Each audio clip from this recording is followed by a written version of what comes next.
Welcome to This Explainer. Okay, let's dive right into this absolutely fascinating breakdown of why deep thinking is far more than just being smart. We toss the term deep thinker around a lot, usually to describe someone with a high IQ or a really impressive vocabulary. But psychology tells us a completely different story. It's not just about raw intelligence, It's about a highly specific way the brain is literally wired to process the world. We're going to explore three distinct profiles of this psychological wiring today, and honestly, it might completely change how you see yourself or even just the quietest person in your friend group. So, have you ever asked someone the simplest, most everyday question like, what do you want for dinner? And they just pause for a solid 30 seconds, like you literally just asked them to solve world hunger. They're staring off into the distance, intensely weighing every single culinary outcome, the social implications of choosing sushi over pizza, the driving logistics, all before they even utter a single word. Here is the crucial takeaway. Deep thinking isn't just about intellect. It is an entirely different psychological wiring situation. Deep thinkers aren't just processing facts faster than the rest of us. Instead, they're processing these dense, invisible layers of context. Where a neurotypical brain sees a really simple choice, the deep thinker's brain sees this massive, complex web of interconnected variables. And they don't all manifest this the exact same way. Cognitive psychology actually points to three distinct profiles for this mental wiring, each interacting with reality in its own unique and, often pretty exhausting manner. Let's move right into our first profile, the silent observer. Picture this. You're at a crowded gathering. This person hasn't spoken a single word in 45 minutes. But hey, do not let that outward silence fool you, because internally, they're running a marathon. In that short amount of time, they have already psychoanalyzed absolutely everyone in the room. They noticed that exact millimeter shift in your body language the second your ex was mentioned. They totally clocked that slightly higher-pitched fake laugh from all the way across the table. They act like an involuntary human lie detector. And living like this carries an immense cognitive load. Processing every social dynamic in high def is so draining, which is exactly why they might need to go sleep for 12 hours after a standard 2-hour dinner party. What's really fascinating here is the science.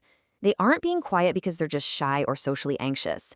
They're quiet because they are actively processing a massive, almost overwhelming amount of emotional data. This stems from high-trait empathy combined with hyperactive pattern recognition.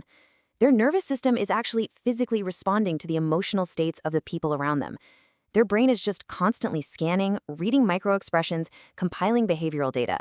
They aren't withdrawing at all. Their cognitive bandwidth is simply maxed out by processing all those unseen emotional undercurrents. Next up, we have type 2, the overthinker's overthinker. Imagine getting a text message from a friend that just says, okay. A neurotypical brain reads it, registers agreement, and moves on with the day. But the overthinker's overthinker, oh man, their 3 a.m. brain turns that single 4-letter word into a literal crisis.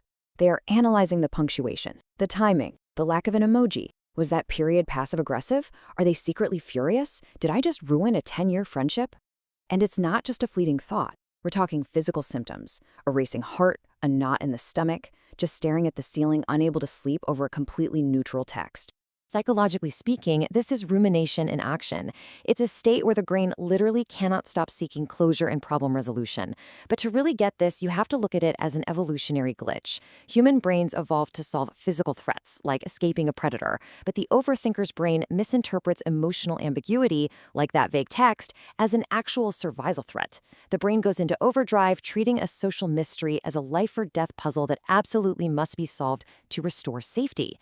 The catch is, in modern life, not everything has a resolution. There's no predator, just a text. But good luck explaining that evolutionary mismatch to a racing brain stuck in a relentless troubleshooting loop. Finally, if you thought that was deep, wait till you meet type 3, the existential wanderer.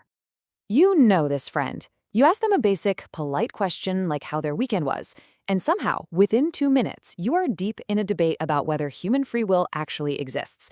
Their brain simply bypasses small talk entirely. It only does big talk. They will literally be standing in a totally mundane line at Starbucks, just waiting for a latte, pondering, why are we even here? This behavior is actually directly linked to a highly interconnected area of the brain called the default mode network, or the DMN. Think of it as the brain's idle mode. Normally, when you aren't focused on a specific task, the DMN quietly hums in the background.